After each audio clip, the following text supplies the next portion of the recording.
C'est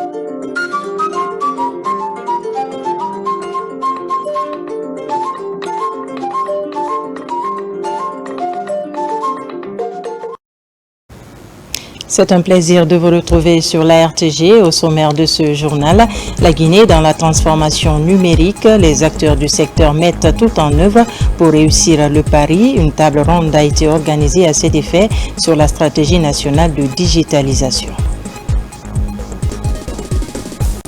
Nous irons à Massanta sur le site de l'OFA. Là-bas, le projet de reconstruction et d'extension du barrage hydroélectrique est en cours. L'étude de faisabilité a été présentée au département en charge de l'énergie. C'est une entreprise chinoise qui exécute les travaux. Travaux publics, plusieurs quartiers sont en chantier. Les routes sont en train d'être faites. Ce soir, nous parlerons du quartier Yataya où 36 km de routes sont en construction. C'est l'entreprise Guicopress qui est sur le terrain pour les travaux. Voilà pour les titres. Bonsoir à tous. Merci de nous rejoindre sur les antennes de la télévision nationale. À la une de l'actualité ce soir, le président du CNT a reçu ce jeudi en audience l'artiste franco-guinéen Black M. La visite de courtoisie a été mise à profit par le jeune artiste-compositeur de présenter à Dr Dansa Kourouma ses nombreux projets pour la jeunesse guinéenne. Le point avec Robert Siditol. Porteur de projet, l'artiste franco-guinéen Alpha Ibrahima Diallo, alias Black M, est reçu en audience par le président du CNT, Dr Dansa Kourouma. Cette visite de courtoisie a été mise à profit par Alpha Ibrahima Diallo pour présenter au président de l'institution parlementaire de nombreux projets envisagés pour la jeunesse guinéenne. D'autres sujets d'intérêt commun ont été également abordés. C'est une première visite de courtoisie afin de faire connaissance. On a beaucoup discuté. On a beaucoup de points communs concernant la vision de la culture de la Guinée, concernant le futur. Moi j'aime bien montrer les actes et ne pas parler avant que ça soit fait. Donc pour l'instant c'est une bonne discussion entre deux êtres humains et chacun de nos équipes. Dr Dansa Kourouma s'est félicité de la démarche et de l'engagement panafricain des jeunes rappeurs franco-guinéens.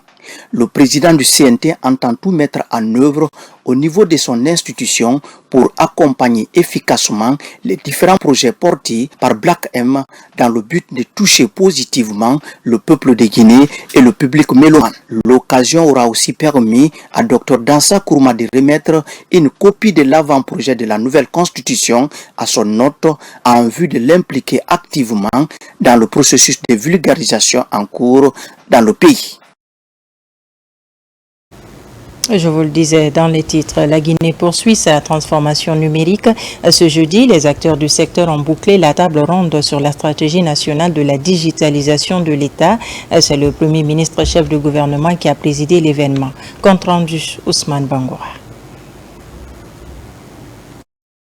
La Guinée, dans la poursuite de la digitalisation de son administration publique, a réuni pendant 2 jours les acteurs du numérique. Il est question d'harmoniser les idées pour accélérer la digitalisation de l'État. Le programme est piloté par le ministère des Postes, des Télécommunications et de l'économie numérique. Nous sommes rassemblés non seulement pour discuter des avancées de notre pays dans le domaine du numérique, mais aussi poser les bases d'un avenir où la technologie sera le socle d'une Guinée moderne, équitable et connectée. Le numérique n'est pas simplement un outil. C'est un levier puissant pour transformer nos économies, renforcer nos institutions et offrir de nouvelles opportunités à tous nos concitoyens sans laisser personne pour compte. La rencontre regroupe l'ensemble des acteurs du numérique et les partenaires au développement de la Guinée. La stratégie nationale de digitalisation et de développement de l'économie numérique 2023-2026 incarne l'ambition de la Guinée d'atteindre une position de pays leader innovant dans la sous-région. Et cela par une utilisation généralisée du numérique à tous les niveaux de la société. Les 24 agences, fonds et programmes des Nations Unies, dont j'assure la coordination, travaillent toutes pour soutenir ces transitions numériques en Guinée, en appuyant les institutions publiques pour une gouvernance numérique transparente et efficace, incluant le développement des politiques et stratégies, en mettant l'accent sur l'égalité d'accès et la réduction de la fracture numérique. Le Premier ministre Amadou Ouriba, à la clôture de cette table ronde axée sur la stratégie nationale de digitalisation des services de l'État, a exprimé la volonté du gouvernement à faire du numérique un moteur de croissance et de développement. Le numérique est un levier extrêmement puissant et interfère dans toutes les sphères d'activité, que ce soit l'économie, l'éducation, la santé, la politique sociale, les domaines militaires. Ça nécessite d'emblée une coordination efficace de type pyramidal. Parce que sinon, on va dans tous les sens et on ne saura pas comment gérer correctement les choses et ça constituera des failles susceptibles de nous créer des problèmes.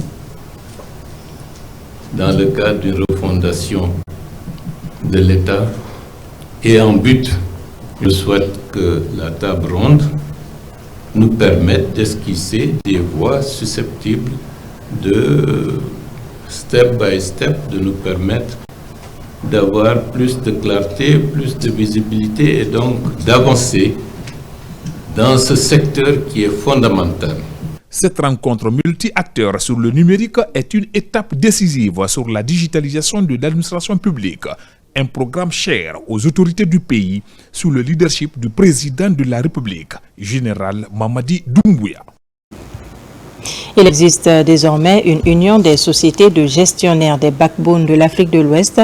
Le secrétariat exécutif et le siège de cette nouvelle institution reviennent à la Guinée.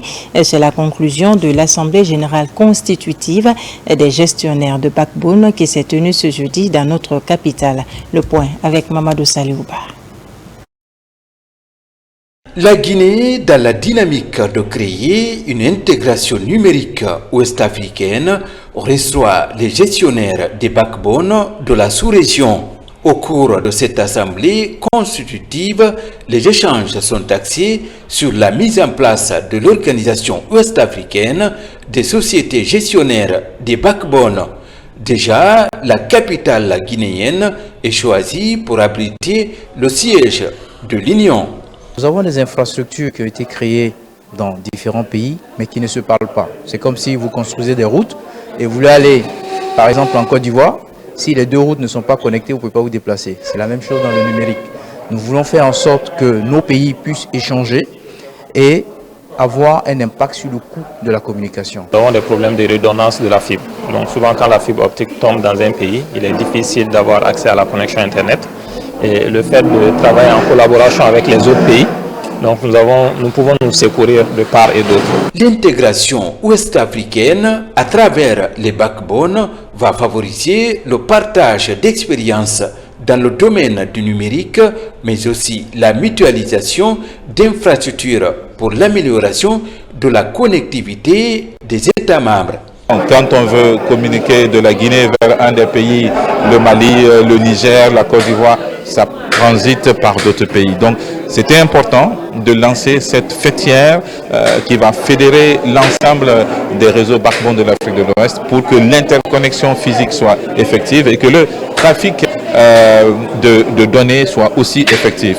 Cette assemblée constitutive va nous permettre de jeter les bases d'un réseau fédérateur dans la sous-région ouest africaine qui permettra à l'ensemble de nos pays d'interconnecter leur réseau et de pouvoir réduire la fracture numérique sur l'ensemble de la région ouest africaine. Cette rencontre sous-régionale sur l'interconnexion numérique marque la volonté des États de l'Afrique de l'Ouest à accélérer le développement du numérique dans les différents États de la sous-région. Une opération spéciale de rapatriement en provenance du Niger. Elle est spéciale au regard de ses conditions d'organisation et d'exécution. Près de 1000 Guinéens bloqués dans ce pays. Récemment, à travers des vidéos, ils ont lancé un SOS au président de la République qui a été sensible à leur appel. Un premier groupe est arrivé cet après-midi. N'est-ce pas, Makemedonzo? Des images insoutenables montrant des Guinéens vivant dans des conditions indescriptibles. Ils sont près de 1000, pris dans le piège du désert d'Assamaka. Cette ville de l'ouest du Niger fait frontière avec l'Algérie. C'est là que nos compatriotes, pour certains refoulés de l'Algérie, pour d'autres quittant les sentiers d'infortune du Mali, se sont retrouvés et ont lancé un cri de cœur au président de la République. 2 mois et quelques Ça fait plus de 2 mois que moi je suis arrivé ici.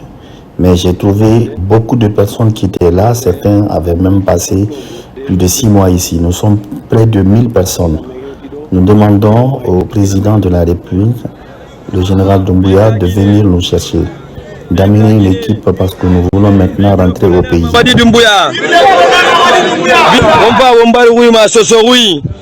Bon, oyamana anto ki gibiri la Guinée Kénéra, la Guinée Conakry.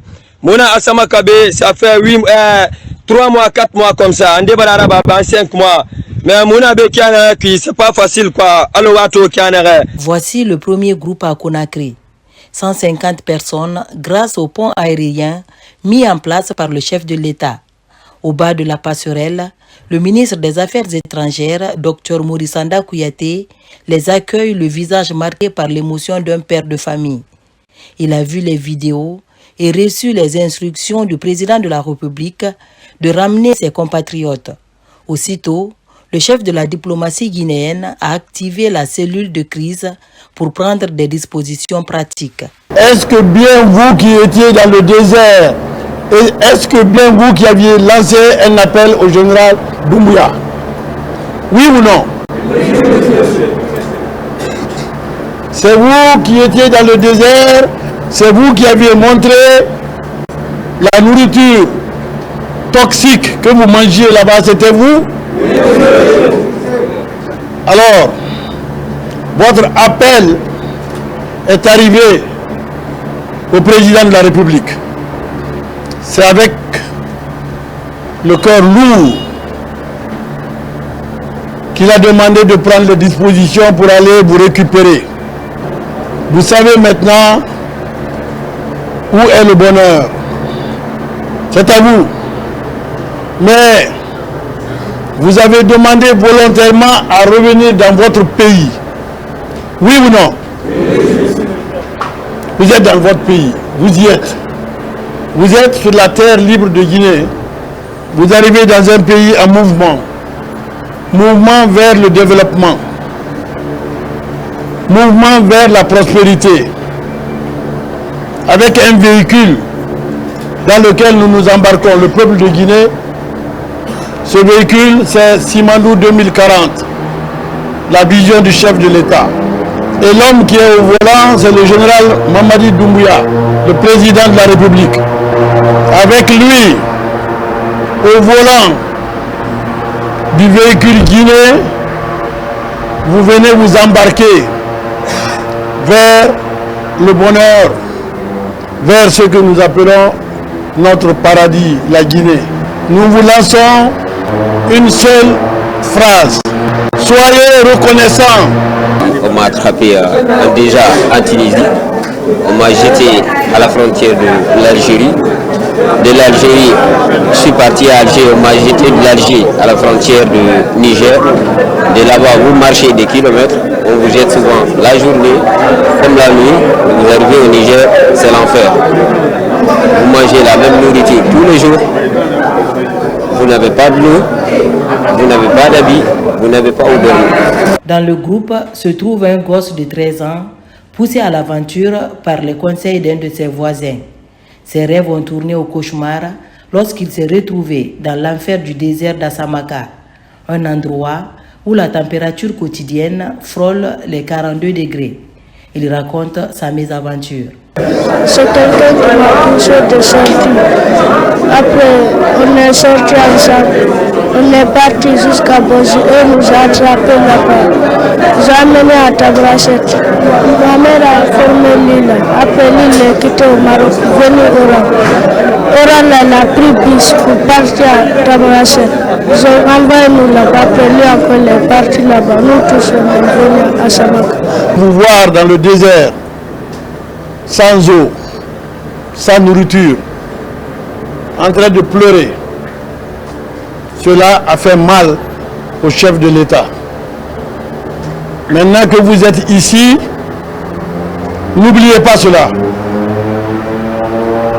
n'oubliez pas que vous avez été sauvés par la nation. Donc mettez-vous au service de cette nation. Mettez-vous au service de la vision du chef de l'État, puisque cette vision n'est que prospérité pour la Guinée. Vous allez vous insérer dans la population guinéenne que vous avez quittée. Vous revenez dans vos familles. Je vous demande d'être des ambassadeurs auprès des autres jeunes Guinéens. Partout où vous passez, expliquez à vos frères et sœurs, à vos parents, ce que signifie le désert, ce que signifie la Méditerranée. Beaucoup, vous le savez, vous l'avez dit, beaucoup n'ont pas eu la même chance que vous. Beaucoup sont restés dans le désert, ils sont morts. Vous le savez. Mais vous, Dieu vous a sauvés à travers le chef de l'État qui vous ramène à la maison. Je vous demande de reprendre votre vie en Guinée. Une vie normale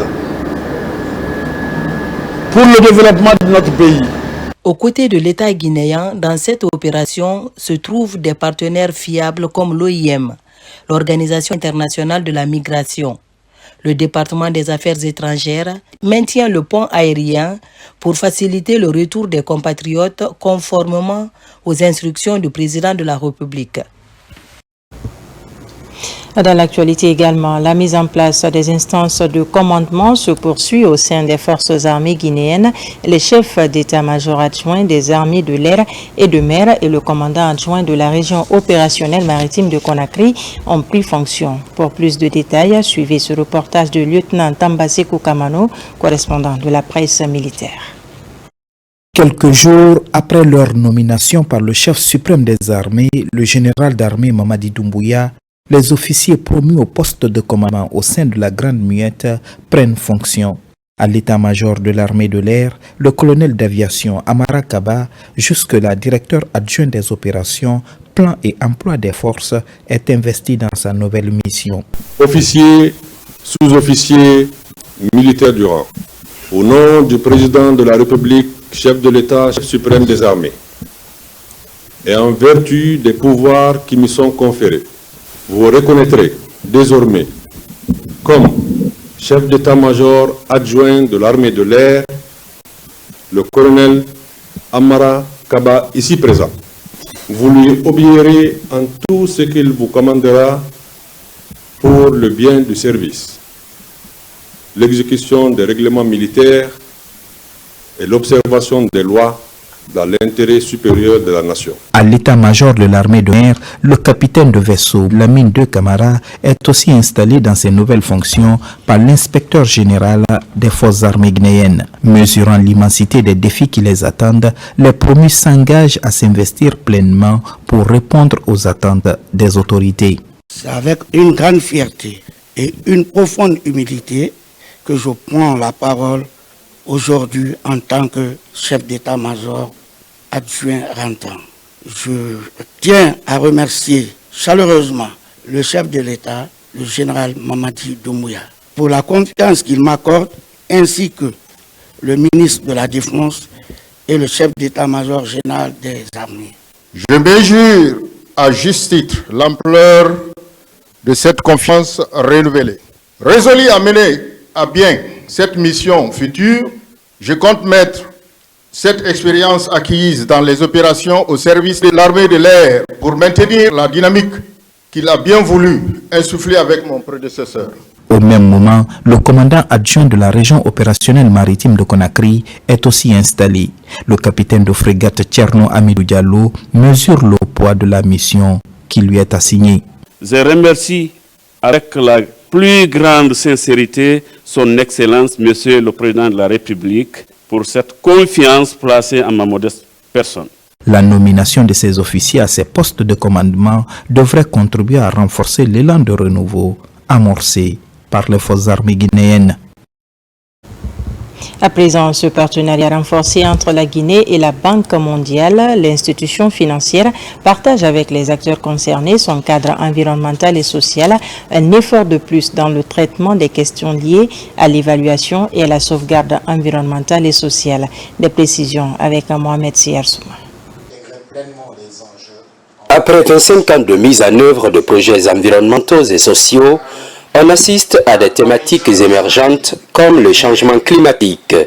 Ces innovations sont prises en compte par la Banque mondiale. Une logique de mettre à jour les connaissances donc, des participants, les experts, les évaluateurs, les coordinateurs de projets, les bureaux d'études sur donc, ces nouvelles normes environnementales et sociales afin de leur permettre d'être donc, au diapason donc, de l'évolution de ces normes en matière de préservation de l'environnement, mais de la prise en compte également des intérêts et de la protection des communautés. Une véritable mise à jour, cela passe par la formation. Plus d'une dizaine de thématiques sont à saisir. Tout cela pour enchérir les efforts non négligeables de la Guinée en matière d'évaluation environnementale. La création d'un établissement public le confirme. Toutes ces capacités-là, toutes ces exigences, tout ce que nous avons développé aujourd'hui ne peut être viable que lorsque les compétences de nos cadres sont améliorées. Et cet atelier vient justement compléter tous les efforts nationaux et effectivement en faisant la formation directe de nos cadres sur le cadre environnemental et social de la Banque mondiale. À la suite de quoi, la Guinée pourrait être dotée de spécialistes en évaluation et sauvegarde environnementale. Une des insuffisances en passe d'être corrigée par la Banque mondiale. Dans l'actualité également, l'Agence guinéenne pour le financement du logement Agifil et la société indienne Kalpataru explorent la possibilité de construction de 5000 logements sociaux en Guinée. Les deux parties ont eu des échanges ponctués d'une visite sur le site de Somphonia Lac. C'est dans le cadre de la mise en œuvre de ce grand projet présidentiel. Maïmouna Bella Diallo, ici à Gakamara. L'Agence guinéenne pour le financement du logement, Agifil, est un programme présidentiel de construction de logements sociaux. Ce mercredi, elle a reçu une délégation de l'entreprise indienne de l'immobilier, Kalpataru, conduite par son vice-président. Ce promoteur immobilier qui a 40 ans d'expertise manifeste son désir d'intégrer ce projet présidentiel. Aujourd'hui, avoir une société de la taille de Kalpataru est une aubaine pour le projet Agifil. Ça veut dire que le projet est un projet attrayant et qui attire le plus grand nombre de bailleurs. Donc l'objectif pour nous, c'est de vivre avec la société Kalpataru afin de pouvoir signer un MOU qui va aboutir à la signature d'une convention. Et plus rapidement, nous allons commencer à matérialiser sur nos différents sites à travers la construction de 5000 logements à des coûts très abordables. La réunion a été très fructueuse. On s'est entretenu avec le directeur adjoint de Agifil. Tout s'est bien passé. Nous avons très bien compris les exigences de l'agence. Nous allons y répondre favorablement. Une fois ce partenariat scellé, l'entreprise Kalpataru projette la construction de 5000 logements sociaux en Guinée. Alors, pour s'inspirer du promoteur local Kakande Imo, chargé de la construction des logements sociaux sur le site de Somphonia Lac, le vice-président de Kalpataru et sa suite ont effectué une visite des lieux. Ici, les 280 logements en construction sont en état de finition et seront bientôt livrés à certains fonctionnaires de l'État. Nous remercions les autorités évidemment du CNRD et du président de la République pour tout l'appui institutionnel accordé à ce projet pour faire en sorte que ces investisseurs étrangers qui sont un défi majeur puissent venir rentrer dans le projet pour booster la construction en masse des logements sociaux. Avec cette rencontre et cette visite de terrain, l'entreprise Kalpataru pourra déterminer les enjeux de ce grand programme présidentiel en termes d'opportunités et de défis à relever. Éducation, troisième journée de la Sénari, Semaine nationale de la recherche scientifique et de l'innovation, couplée au centenaire de l'Institut de recherche en biologie appliquée. Plusieurs activités scientifiques sont réalisées sous le leadership du ministre Alpha Bakar Bari de l'enseignement supérieur. Lors de cette journée, on assiste à des formations et préparations des futurs maîtres de conférences pour le CAMES. Mounir Barij, Amarako Bazouma. À travers le ministère en charge de l'enseignement supérieur, de la recherche scientifique et de l'innovation, le gouvernement est dans l'optique d'apporter des réformes pour plus de compétitivité. Cette deuxième édition de la Semaine nationale de la recherche et de l'innovation est organisée dans ce sens. Au cœur de cette deuxième édition, plusieurs activités sont programmées. La stratégie est de promouvoir la science et l'innovation en Guinée. Le projet Simandou 2040 est au centre de cette troisième journée de la scénarii. Nous avons assisté à une séance de préparation de nos candidats au CAMES. Vous savez que le CAMES, c'est le Graal, c'est l'évaluation continentale pour tous nos chercheurs. Donc nous préparons chaque année nos enseignants-chercheurs à passer cet examen. Sans recherche, il n'y a pas de développement. Sans recherche, pour un pays, nous ne pourrons pas maîtriser les outils de développement que nous allons employer. C'est la deuxième édition et je pense qu'à l'issue de cette édition, il y aura en plus des formateurs, des chercheurs qui sont en formation, mais aussi des innovations qu'on va découvrir pour notre pays. Et la recherche et l'innovation doivent être adaptées aux réalités de nos pays. Plus de 30 candidats s'apprêtent et s'approprient les notions sur la plateforme d'orientation du comité consultatif du Conseil africain et malgache pour l'enseignement supérieur CAMES. Il s'agit d'une formation sur le CCI. Le CCI, c'est le comité consultatif interafricain. Il faut savoir que pour la promotion en grade de nos enseignants, qu'ils soient assistants, maîtres assistants ou maîtres de conf, ils doivent passer par une évaluation par les pairs. Et il se trouve que pour la session qui s'ouvre la semaine prochaine, donc 2024-2025, il y a un nouveau guide qui entre en vigueur. La formation est basée sur l'appropriation du guide du CAMES, qui est nouveau pour cette année. Des travaux se poursuivent avec à la clé des conférences scientifiques. Dans le même sillage, le repositionnement de l'éducation nationale est pris très au sérieux par le ministère de l'enseignement préuniversitaire. Et cette semaine, le MEPUA a procédé à la remise de 99 000 fournitures scolaires et plusieurs autres outils informatiques destinés aux élèves. Les structures déconcentrées et les cadres du BSD ont aussi bénéficié d'engins roulants pour faciliter leur mobilité.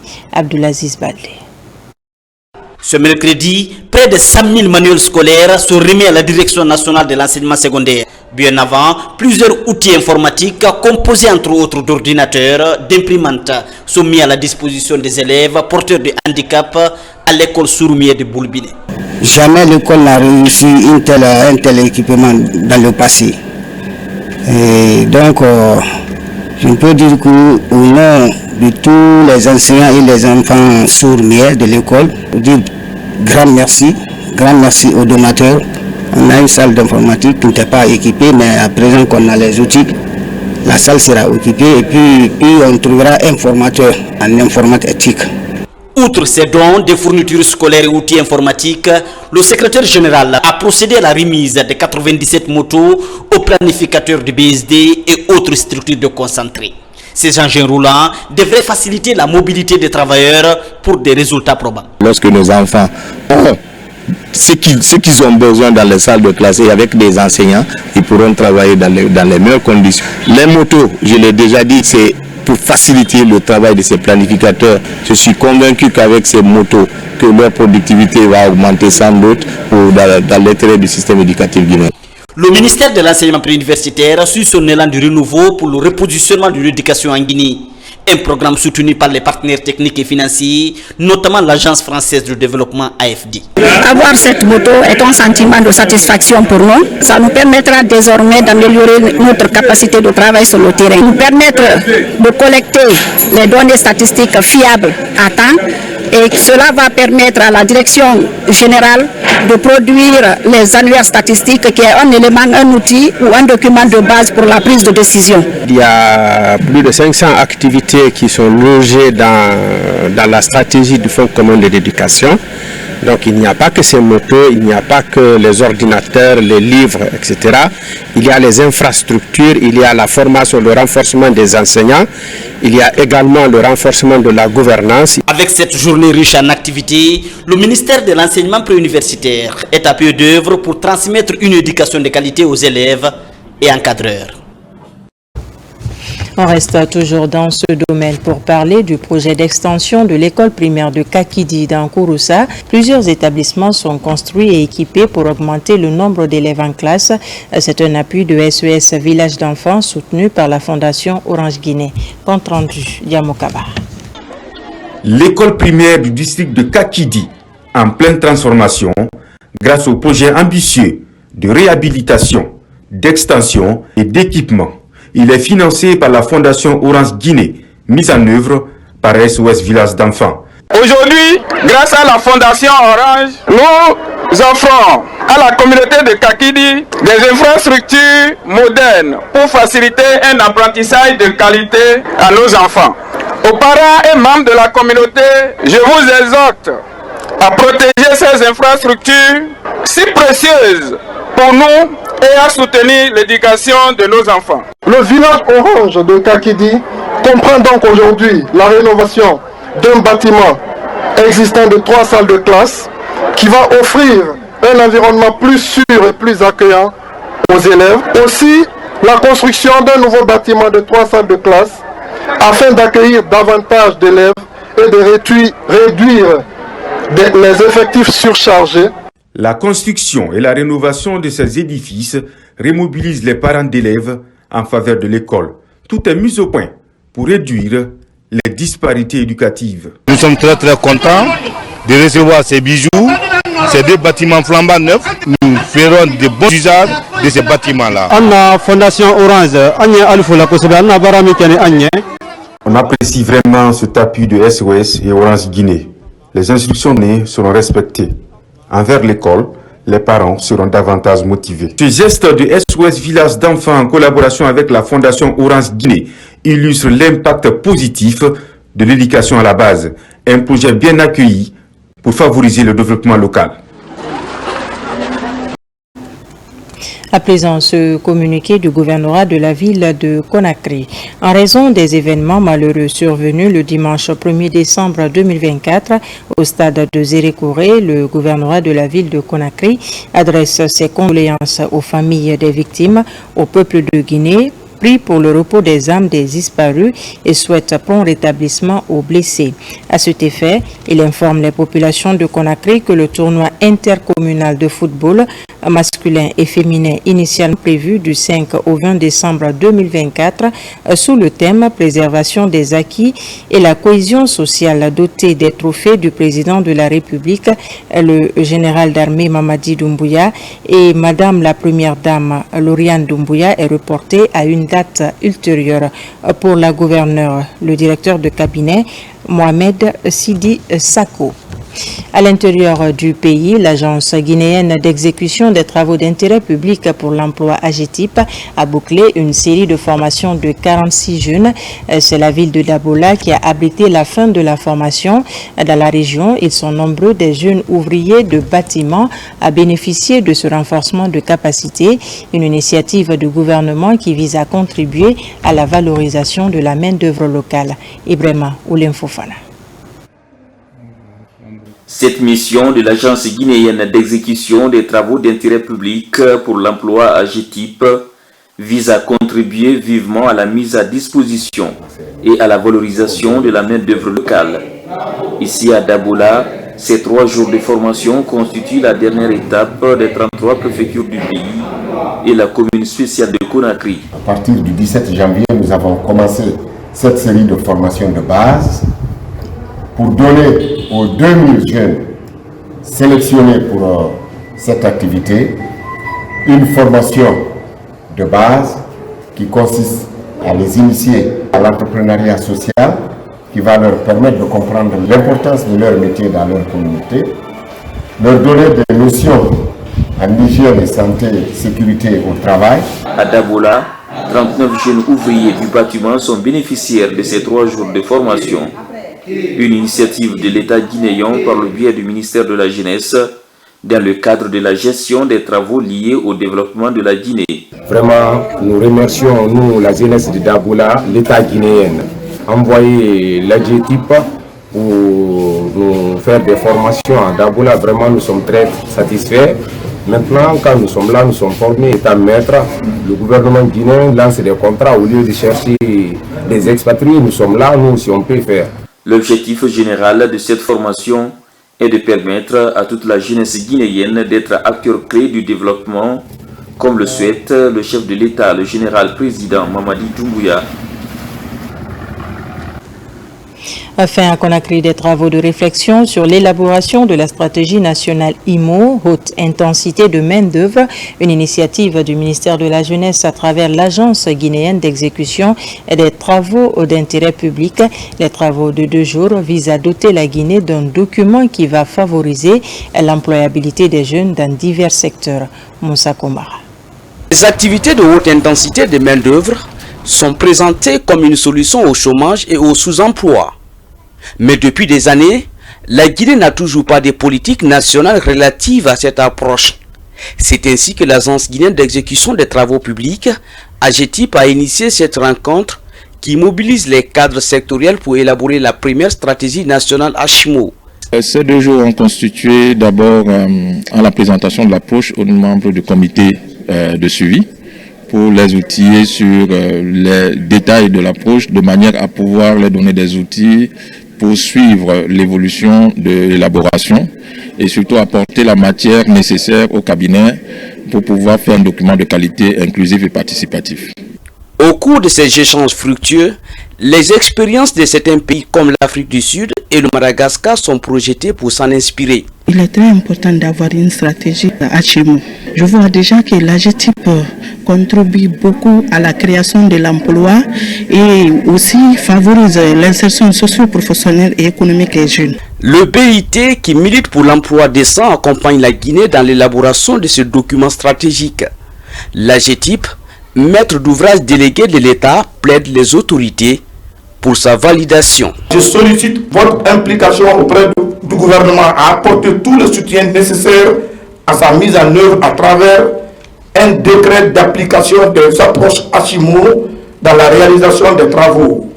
Nous devons tous travailler ensemble pour que cette stratégie devienne une réalité sur le terrain et soit intégrée dans les différentes politiques publiques de notre pays. Vous savez, aujourd'hui, le HMO est un secteur aujourd'hui qui a des contraintes. Et pour que ces contraintes soient levées, il faudrait élaborer cette stratégie qui puisse devenir un manuel, un référentiel. L'intégration de cette approche pourrait aider le gouvernement à promouvoir les politiques économiques et sectorielles visant à améliorer la croissance, à réduire la pauvreté et à conduire le pays vers la réalisation des objectifs de développement durable. Hors de nos frontières, à l'ENAP du Québec, ils sont une 50aine d'étudiants guinéens à se former dans cette école d'excellence. Parmi eux, des fonctionnaires qui ont décidé de financer leur propre formation pour revenir servir à l'administration publique. En séjour de travail au Canada, le ministre du Travail et de la fonction publique a rencontré cette communauté estudiantine guinéenne qui n'avait pas vu un officiel guinéen depuis très longtemps. Envoyé spécial, Mamadi Terna Kamisoko.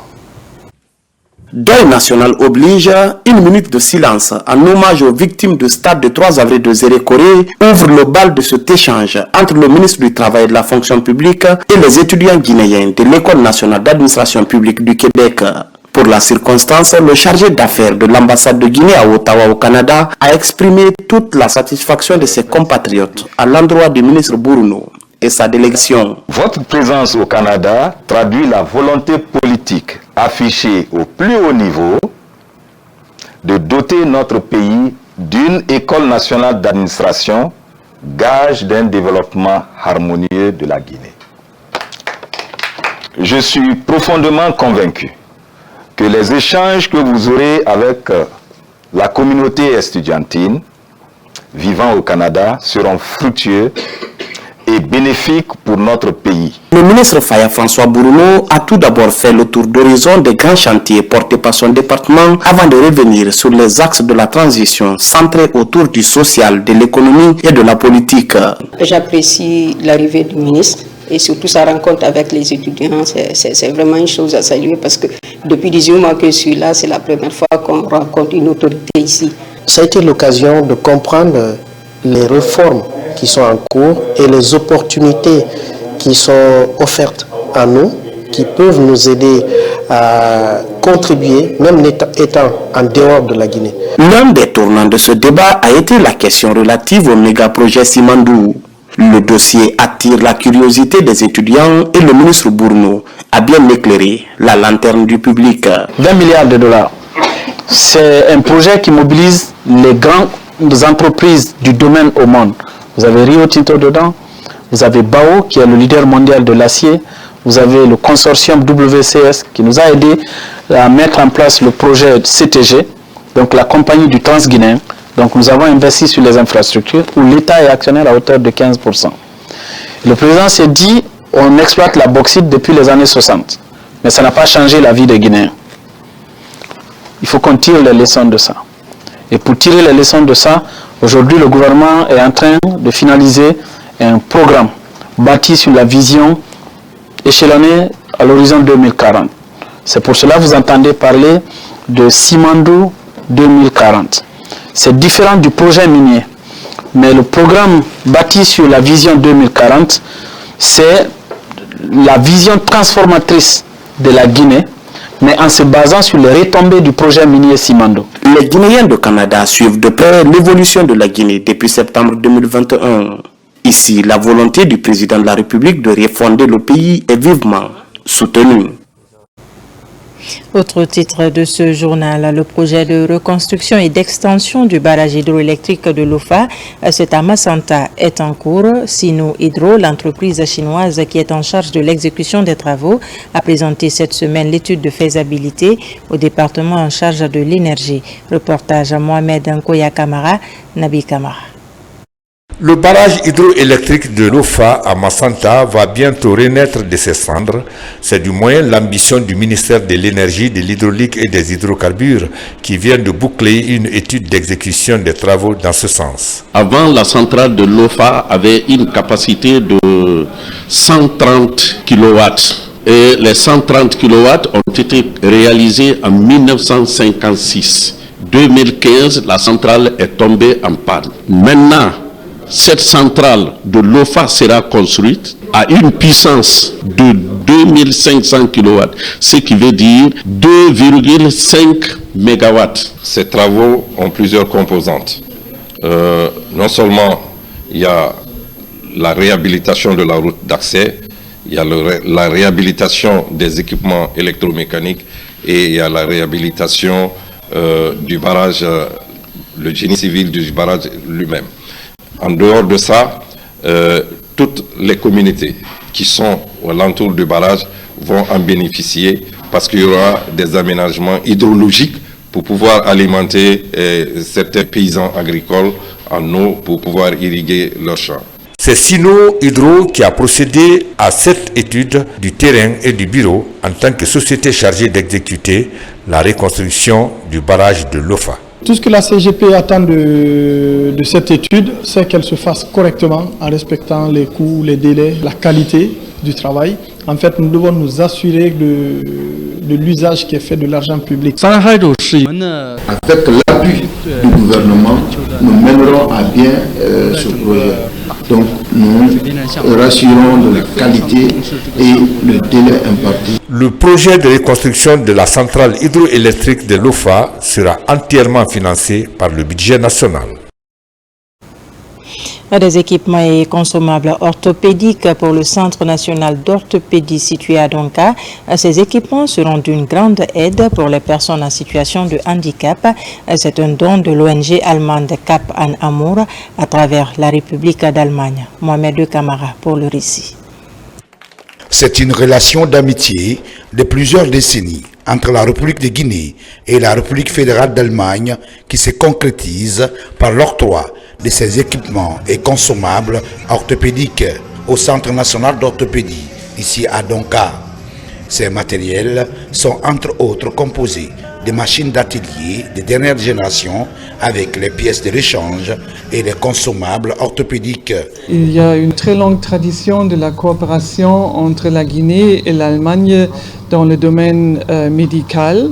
Cap en amour, coopération entre les États, la Guinée et l'Allemagne dans le développement, qui deviennent autonomes, qui marchent sur leurs propres pieds et qui restent là pour que la population en Guinée puisse profiter de leurs soins.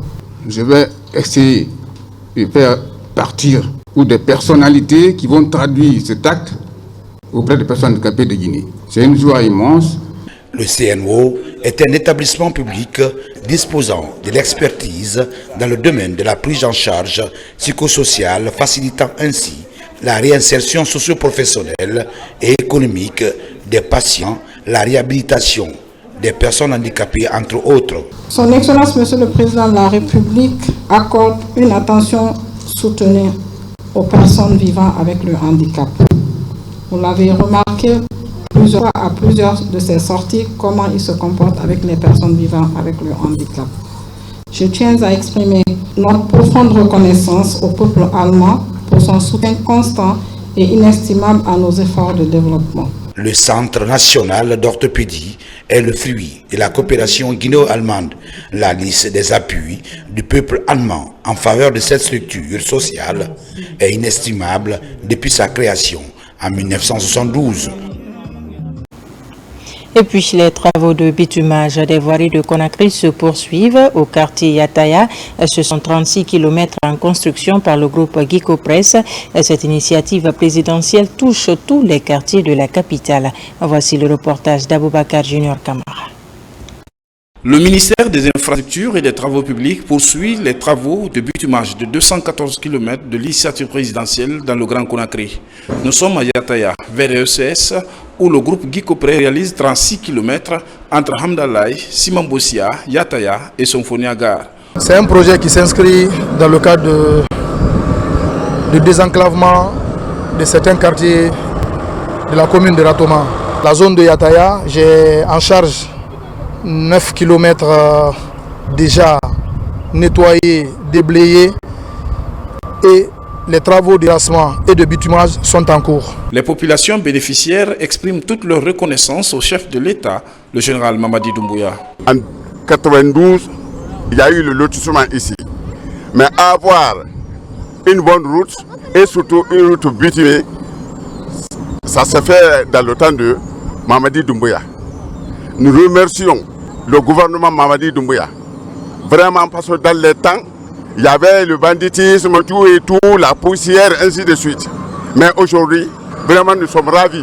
Le général Mamadi Doumbouya, on le remercie beaucoup, 5 étoiles, on le remercie beaucoup et beaucoup encore, que Dieu une longue vie, qu'il dure avec nous ici. Sur le terrain, le groupe Guico Press mobilise les moyens logistiques et le personnel qualifié pour le respect des délais contractuels, mais surtout exécuter les travaux de qualité.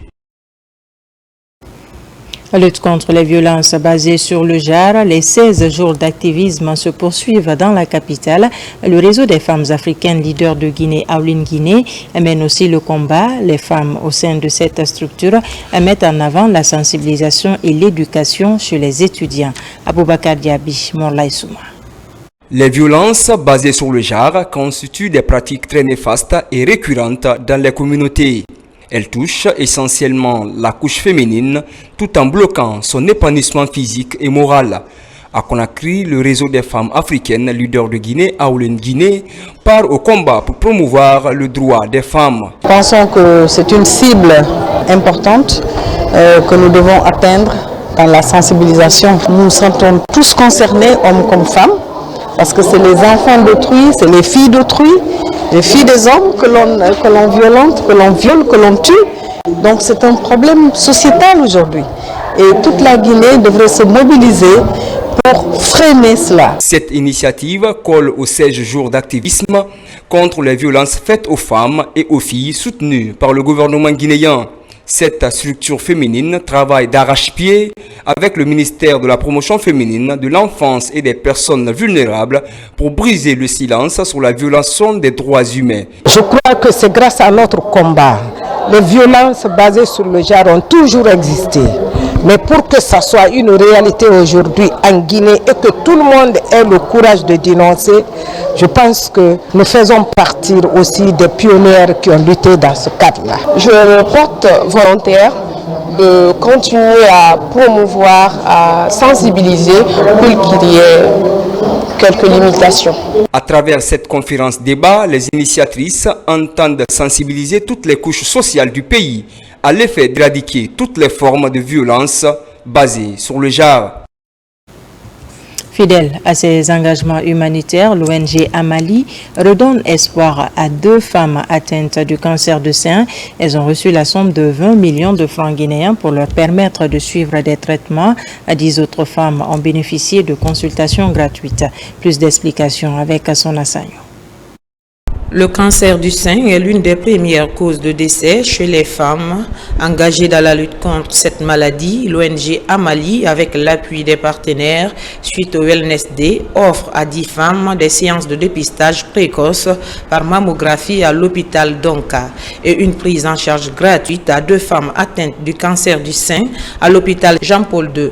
On était venu initialement pour offrir les frais de soins d'une prise en charge de chimiothérapie d'une patiente atteinte de cancer qui était en difficulté et offrir quelques enveloppes d'assistance à quelques hospitalisés. On a fait le malheureux constat d'une dame qui a été admise et qui est en difficulté pour prendre en charge son opération parce qu'elle était venue pour autre chose, pour la chimio, mais finalement elle doit subir une opération qu'elle n'était pas en mesure de payer et on a décidé de prendre cela en charge. Le don vient à point nommé parce que ça va permettre à la patiente bénéficiaire de pouvoir payer ses médicaments anticancéreux et de bénéficier finalement du traitement néoadjuvant qui est une prescription issue du service de cancérologie. Pour les initiatrices, il faut à tout prix gagner la bataille contre le cancer du sein. Le sourire aux lèvres, les bénéficiaires remercient l'ONG Amali. Je suis là dans le cadre d'une mammographie offerte par l'ONG Amali. Je conseille à toutes les femmes aussi de le faire.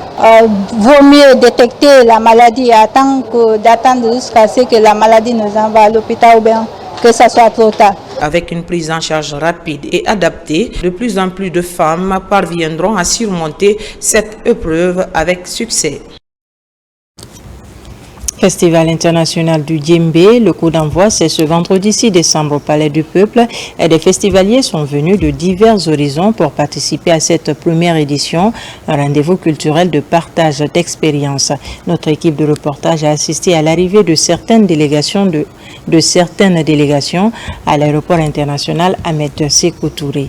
Ousmane Ba, Mamadou Djoumaba. Les préparatifs du Festival international du Djembé vont bon train. Initialement prévu du 4 au 8 décembre, le calendrier est revu et le coup d'envoi sera donné ce 6 décembre pour finir le 9 du même mois. Ce en raison du deuil national suite à l'événement douloureux survenu à Zérékouré. Depuis le week-end dernier, des arrivées massives sont enregistrées à l'aéroport international Ahmed Sékou Touré. Des festivaliers de nuit métis, des touristes et des artistes qui viennent marquer leur présence à cet événement de partage d'expériences. Je pense que ça va être un grand moment d'échange et de partage autour de la percussion. Par rapport à la sélection qui a été faite sur le festival, on va pouvoir mettre en relation différents types de percussions. J'écoute rarement du djembé, ça va me faire pouvoir découvrir ce type de musique. Comme ça me fait aussi découvrir de nouveaux pays. À ce rendez-vous riche en couleurs et en rythme, Samba Lolo vient à Conakry pour promouvoir la samba brésilienne. Je suis envoyé par Nuit Métis pour animer des ateliers de batucada, c'est-à-dire des percussions brésiliennes pour les jeunes Guinéens de Conakry. Ici, c'est l'arrivée de la délégation du royaume chérifien. Le Maroc consacré pays invité d'honneur à cette première édition. Le Maroc est un des partenaires forts de la Guinée et je suis ravi d'être là. Pour moi, c'est une découverte la Guinée et en espérant que nous allons faire des choses ensemble dans les prochaines années à venir. À l'allure des choses, tout porte à croire que le festival tiendra toutes ses promesses. Le lancement officiel, c'est ce vendredi à 16h au Palais du Peuple. Un mot de culture dans ce journal. Nous allons à présent parler du Festival international du Djembé. Pour en parler plus en détail, nous recevons sur ce plateau Moussa Moïse Silla, ministre de la Culture, du Tourisme et de l'Artisanat. Bonsoir Monsieur le ministre, merci d'être sur ce plateau. Bonsoir, merci pour l'invitation. Alors pour commencer, Monsieur le ministre, le Festival international du Djembé, initialement prévu du 4 au 8 décembre 2024, se tiendra finalement du 6 au 9 décembre. Quel est l'intérêt pour la Guinée d'organiser un tel événement?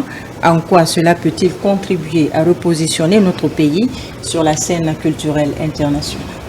Merci beaucoup pour ces questions. J'aimerais commencer mes propos à la suite du président de la République, son Excellence le général Mamadi Doumbouya, du Premier ministre et de l'ensemble des membres du gouvernement. Je voudrais commencer donc mes propos par m'incliner respectueusement devant la mémoire de nos compatriotes qui ont trouvé la mort au stade de Zérékerie.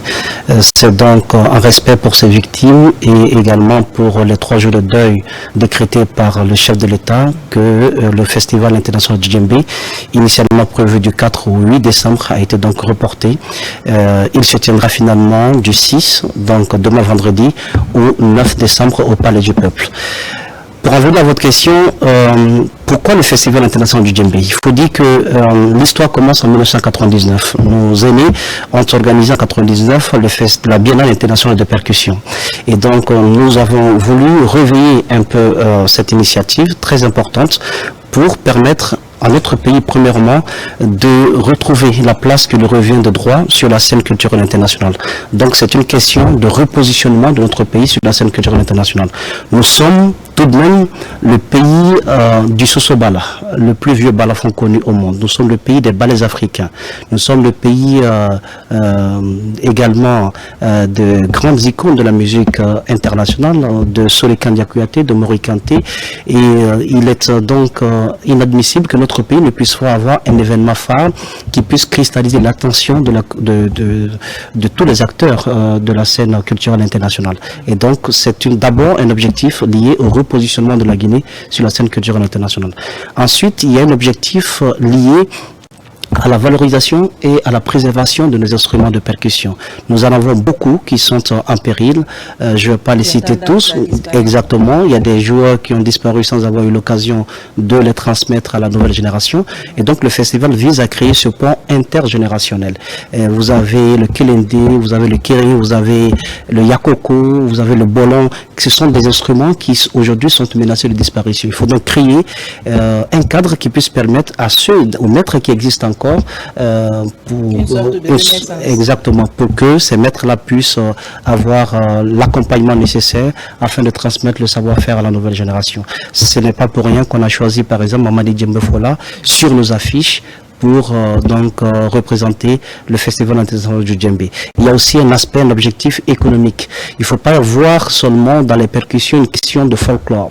Il faut voir une question économique parce qu'il y a un marché que nous souhaitons créer. À l'image de ce que la Côte d'Ivoire a réussi avec le Massa, nous avons invité des programmateurs de spectacles, des chercheurs de contenu qui tournent un peu dans le monde, qui vont venir voir nos troupes traditionnelles faire des prestations. Et ces troupes pourraient, je dirais, convaincre ces programmateurs de spectacles et à la fin signer des contrats qui leur permettront de faire des tournées à l'international. Donc il y a un aspect économique, une dimension économique dans ce festival. D'accord, monsieur. On va poursuivre donc. Le festival inclut donc également des formations et des ateliers. Pourriez-vous nous expliquer leur importance et l'impact attendu, notamment pour les jeunes talents et les professionnels du secteur culturel? Nous avons invité plusieurs, je dirais, sommités du monde de la culture sur la scène internationale. Vous avez par exemple le directeur des arts du côté du Maroc, du Royaume du Maroc, qui a effectué le déplacement. Vous avez DJ Awadi, vous avez des promoteurs de grandes rencontres comme celui de Visa for Music qui ont effectué le déplacement. On n'a pas moins de 200 festivaliers internationaux qui viennent, sans compter les participants sur le plan national. Et donc il y a un volet formation formation qui permettra donc un renforcement des capacités à travers des échanges avec nos entrepreneurs culturels nationaux. Et vous avez des thématiques comme le journalisme culturel, vous avez également des thématiques qui porteront sur les mécanismes de levée de fonds, parce que très souvent nous tournons vers le budget national de développement qui ne peut pas malheureusement tout résoudre. Alors comment on monte un projet culturel viable et à quelle porte il faut aller frapper. Et donc il y aura également cette formation et bien d'autres qui permettront. Il y a aussi un atelier d'écriture avec des Colombiens qui va pouvoir donner naissance à également un spectacle. Et nous avons des gens qui sont venus de la Colombie, du Brésil, de l'Inde. Et donc c'est vraiment un festival international. C'est pour vraiment mettre la Guinée au centre des questions de percussion à l'international. Nous avons réussi déjà à faire quelque chose avec le sous-secteur du livre. Il faut réussir quelque chose avec le secteur de percussion, parce que nos instruments de percussion ont été les témoins de nos malheurs, de nos bonheurs. Partout lors des baptêmes, des cérémonies funèbres, il y avait des instruments de percussion. On a choisi le djembé pour porter vers le haut les autres instruments de percussion qui sont en voie de disparition que je viens de citer. D'accord. Alors, en quoi le Festival international concrètement du djembé s'intègre-t-il dans la stratégie globale de développement culturel et économique de la Guinée? La vision stratégique du président de la République alignée sur les 15 prochaines années, Simandou 2040, place la culture en deuxième place, en deuxième rang, donc au deuxième rang après l'éducation. Ce n'est pas une question de préséance, c'est parce que la culture, c'est le début de toute chose. Ça porte sur notre identité. Et donc, lorsque nous organisons le Festival international du djembé, c'est conformément à la vision Simandou 2040. Pour que nous puissions faire de la culture non seulement un levier de développement économique et social, mais également un levier qui nous permettra de faire rayonner la Guinée sur la scène culturelle internationale. C'est aussi un puissant outil de soft power, l'Arabie Saoudite le démontre aujourd'hui. Et donc, c'est d'abord avoir une sorte d'essor pour notre diplomatie culturelle, c'est aussi permettre à ce que nous puissions valoriser nos instruments de percussion et créer un marché autour de ces instruments de percussion. C'est aussi permettre à ce qu'il y ait une sorte de pont intergénérationnel entre les anciens et les nouveaux. Nous avons d'ailleurs invité la plupart des grands maîtres de percussion qui existent, qui sont encore vivants. Voilà. Alors, Monsieur le Ministre, nous sommes donc au terme de cette interview. Est-ce que vous avez un message particulier à adresser aux Guinéens, aux opérateurs culturels? C'est pour leur dire pendant ces 3 jours de s'intéresser aux ateliers, aux échanges avec les personnes ressources invitées, c'est de participer pleinement aux 3 journées et puis essayer de s'intégrer au mieux, parce que ce sont des personnes qui ont réussi de grandes rencontres internationales, qui tournent dans de grands festivals, qui pourront nous apporter leur expertise et puis s'intéresser au Festival national du djembé pour que nous puissions créer justement notre propre écosystème, et que quand on parle de percussion dans le monde, qu'on puisse dire qu'il faut aller à Conakry. Et donc c'est un peu cette dimension politique qu'il ne faut pas perdre de vue, pour qu'on mette en avant en Guinée ce qui se passe de bien, ce qui se passe de beau, parce que tout n'est pas mauvais, il se passe des choses extraordinaires. Il faut donc donner de la bonne visibilité à notre nation. Le Festival international du djembé vient répondre également à cette attente-là. Donc vous êtes tous invités à prendre part à la cérémonie de lancement qui se fera donc demain, 6 décembre, au Palais du Peuple. Une cérémonie de lancement majestueuse. On a fait appel à des sommités dans le domaine. Georges Mongoy a travaillé avec Bakala de Circus Baobab. Georges Mongoy, c'est l'un des plus grands metteurs en scène chorégraphes africains. Et donc, vous aurez droit à un spectacle époustouflant. D'accord. Merci. Alors, c'était à l'instant sur ce plateau, Moussa Moïse Silla, ministre de la Culture, du Tourisme et de l'Artisanat. Merci, Monsieur le Ministre, d'avoir répondu à mes questions. Merci pour l'invitation. Merci. Voilà donc qui met fin à ce journal. Merci de nous avoir reçus chez vous. L'actualité se poursuit sur notre site, le www.rtgguinée.info. On se retrouve demain pour une nouvelle session d'information de la Guinée, notre paradis, terre de richesse et d'innovation. Bonsoir.